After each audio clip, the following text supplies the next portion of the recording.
2020 is set to be yet another big year for gravel. There have been lots and lots of exciting launches of bikes coming next year. These are two of our favourites. We've got Cannondale's new Topstone Carbon and GT's new improved grade. We've got them in, we're putting them head to head, and here's what we think. These bikes are very, very closely matched. In fact, they're on exactly the same price point, both coming in at a penny under £3,500. Both have predominantly Autotegra drivetrains. Even things like the geometry of the bikes is so similar. Stack and reach numbers are almost identical. On the GT, it's 612 stack with a 400 reach on our size large test bike. And on the Cannondale, it's a 610 stack with a slightly shorter 394mm reach. So we're within just a few millimeters in both dimensions. So effectively, these bikes should ride pretty much the same.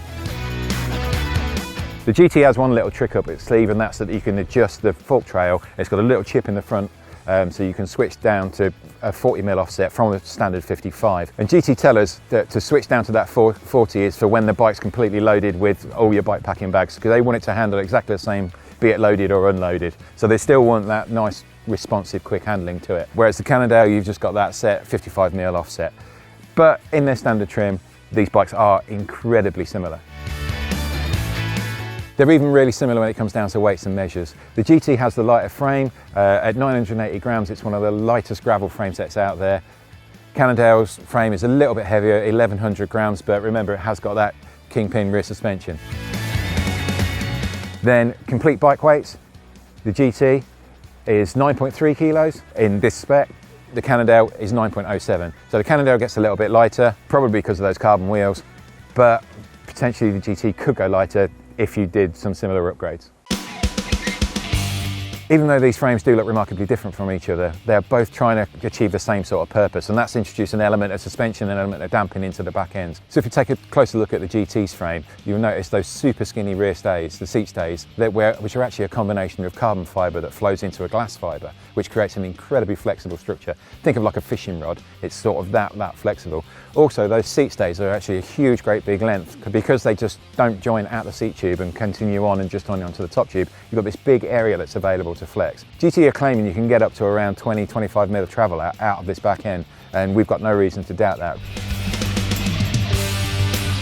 Cannondale, well, they've approached it in a different way. If you take a close look at the back end of that, it's got that fashionable drop seat stays on the back, but the seat stays, again, don't join onto the seat tube like a normal bike. And what we've got there is we've got what they call their Kingpin Link, which is actually a pivot with bearings, but there's no suspension unit there. It's something we saw a few years ago where they introduced it onto one of their FSI mountain bikes. You know, this is a much more evolved system from that. So that movement is allowed because of that pivot, but then the chainstays are their save design, so that's that super flat chainstay, which again, allow it to act like a leaf spring. And Cannondale claim that you're getting 30mm of travel at the saddle. There are some other subtle differences between the two frames. GT, for example, they've gone full external cable routing on the bike. I mean, I think this is mainly because that they're pushing their bike kind of into that more bike packing thing, and so they think the ease of accessibility, ease of repair, you know, when you're out in the middle of nowhere, just having access with then no complex internal routing to have to deal with. It does make the bike look a little bit more cluttered than, say, the Cannondale, but even the Cannondale, which does have internal routing, isn't fully internally routed. If you'll notice at the back, the cable for the rear mech and the brake hose, they both run underneath that chainstay, and that's because that chainstay is designed to flex so much, so actually putting holes in it, probably not a good idea. Both bikes just have incredibly similar specs. Both are running on WTB Riddler 37C tyres, both come with fabric saddles, both have exactly the same gearing, 4634 chain sets with 1134 on the back. The main differences are the Cannondale comes with a set of carbon wheels, the GT comes with aluminium WTBs.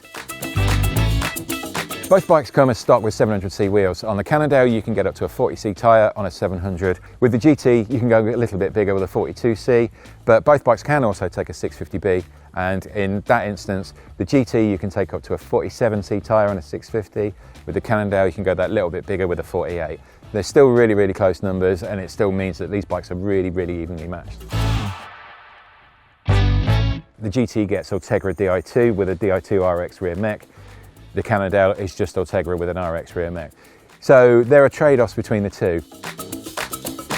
So now I've got all the spec stuff out of the way, let's talk a little bit about how they ride. Now I fully expected both of these bikes to be so similar, but it's the differences, the nuances between the bikes really come in when you're just talking about the pure handling.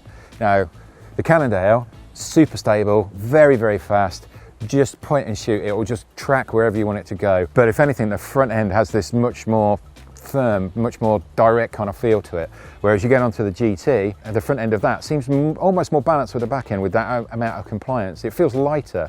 It feels much more flickable. It's not twitchy, but it just feels nimble. It's the sort of bike that you'd want to go out and play on the woods in, you know, just chuck it about, jump off stuff. It puts a smile on your face every time you ride it. It's a bike you can properly have a laugh just messing around on. With the Cannondale, if you're in the business of actually getting from A to B as fast as possible, if you want to seriously compete in gravel racing, this is just exemplary at doing that. But if you're more like me and you just like to go and mess about in the woods, then you probably opt for the GT.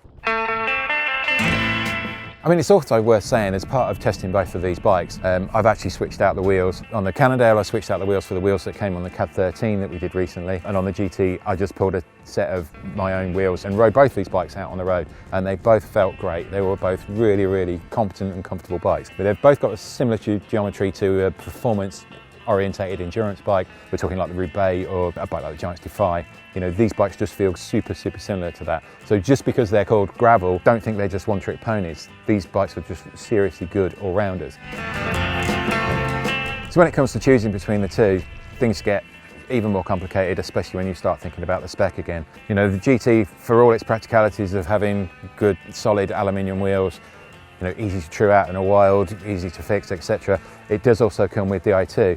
Di2, obviously electronic group. If you're out in the middle of the nowhere bike packing and something goes wrong, you're a little bit more stuck than you are with a good old cable like on the Cannondale. But then on the Cannondale, you do get the more Gucci carbon wheel set.